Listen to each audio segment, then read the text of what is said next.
What I'm going to talk about is probably one of the single most, or the biggest fault related to the golf swing in general. So it's what I'm going to talk about is over the top. So over the top is basically, it's when things are done the opposite way to what it's actually recommended. So the first thing I see is, so let's start off the backswing. So we should start the backswing with a load. So when we take the club back, our left wrist should be loaded in that position. Club head should be in line with my left wrist. What tends to happen is when people try and take the club back, they try and take the club back too quickly, and from here they try and rush it from the top of the backswing. So when we take the club back, so let's focus on a good swinger like Ernell. So when he takes club back, his left wrist doesn't actually hinge until it gets probably waist tight when the club goes from horizontal to vertical. So what happens is from here, when he comes back down, his hands travel a short distance, but the club head travels a longer distance. Sorry. As I come back down the downswing, I'm holding that lag all the way down, or that wrist angle, and what happens is the wrists travel a short distance from the top of the backswing until they unhinge, but the club head travels a lot further than the wrist hinge. If you get the wrist hinge correct, or the hinge and the unhinging of the wrist on the way down, that's where you'll create all that power from. So that's a power source, a left wrist and the club shaft, how we release that angle all the way down. So as I take the club back, loaded left wrist, club head, left wrist in line, left shoulder should be underneath the chin as I turn back, okay? That's a good line for an ideal swing plane. My left shoulder should be underneath my chin. If my arms are almost above my head, then that's where it's steep, and if it's below, that's where it's flat. So from here, I get to the top of the backswing.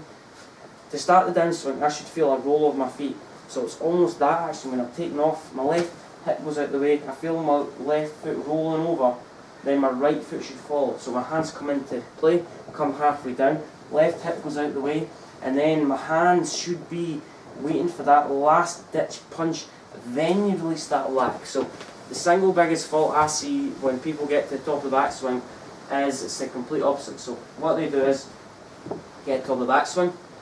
So what they'll do is they'll start down with their shoulders instead of their hips.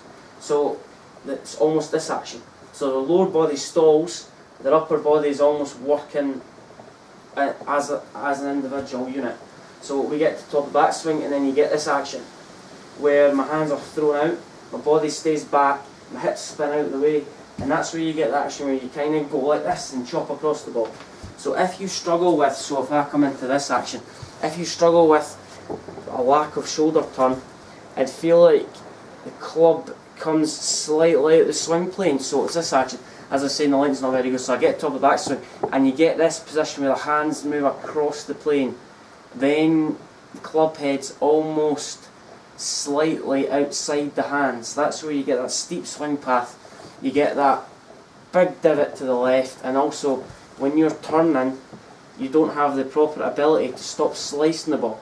So what we need to try and focus on is when we come down, that we start down with our left hip. So an over the top swing is basically when the shoulders are overactive, we're cutting across the golf course. It's almost this action. So it's like that, you get that top shot because you're coming straight down on the golf ball, and you get that divot going to the left. So what we need to focus on is when we get to the top of the backswing, we need to feel like, so from face on, we need to feel like there's a slight bump.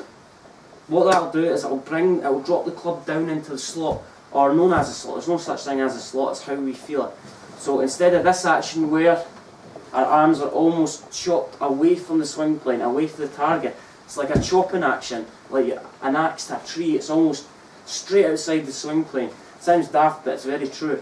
So if we need to get to the top of the backswing, feel like my lower body shifts first and my head's completely still. My arms will stay back until the last minute. If I release that left hip out, my hands are going to turn through. So the single biggest fault is when people get to the top of the backswing, then you start down in the opposite way. So you start down with your left hip, but they start down with their shoulders and their hands are thrown out of the way. They lose all that power, they almost stand up. So any energy that's created from the ground up the way has been lost somewhere down the line. So they get this action and they swing, you get that whoosh, action where it's like a helicopter diving whoosh, right across. But a good thing I like to use, if we start down with our hips, the helicopter will stay up in the air for longer. So if we start doing this, the helicopter will drop out there. So try and feel it when we start down, we'll bump our left hip, hands drop into the slot from here, and what happens is my shoulder, if I start down with my shoulders, then I almost cast an early, so I don't actually fully release that shoulder pad. Another thing that happens, so if I take the club back, my left shoulder is in line with my right, is underneath my chin. So if I can just try and get into a habit of doing that left underneath the chin, then as I come down, my left shoulder almost separates from my chin, and from here my right shoulder needs to go underneath my chin on the way through, and I should be able to release all that tension and all that club. So as we start down, you need to feel a little bump or left hip coming back down the way, and from here the shaft should be in line with my left hip. So let's hit a shot here. I've talked enough, but so if I come back down, left chin, left shoulder underneath chin, come back down, right elbow should be slightly tucked in, not so flat that I'm stuck in my right elbow, and that shortens your backswing and flattens the swing path. So if I come back down, left hip, club drops into position, hands come into play, then as I release the club, left shoulder and chin separates, turn through the golf ball, right shoulder should be underneath left chin on the way through, and I should almost get this action. So feel the rolling of the feet, left hip out of the way, and then that'll help you release all that lag or create much more lag. So got any thoughts on the video? So let's try and eliminate the single biggest fault in golf, and that's where the club path is cutting across the swing plane. Arms are thrown out the path goes left, you get that horrible slice, club face open to the path, don't fully release the club. So let's try and feel like we start down with the hips, hands drop into place, then we can release all that power. So if you've got any thoughts on that, let me know. The lighting's not great as I said, and thanks for listening.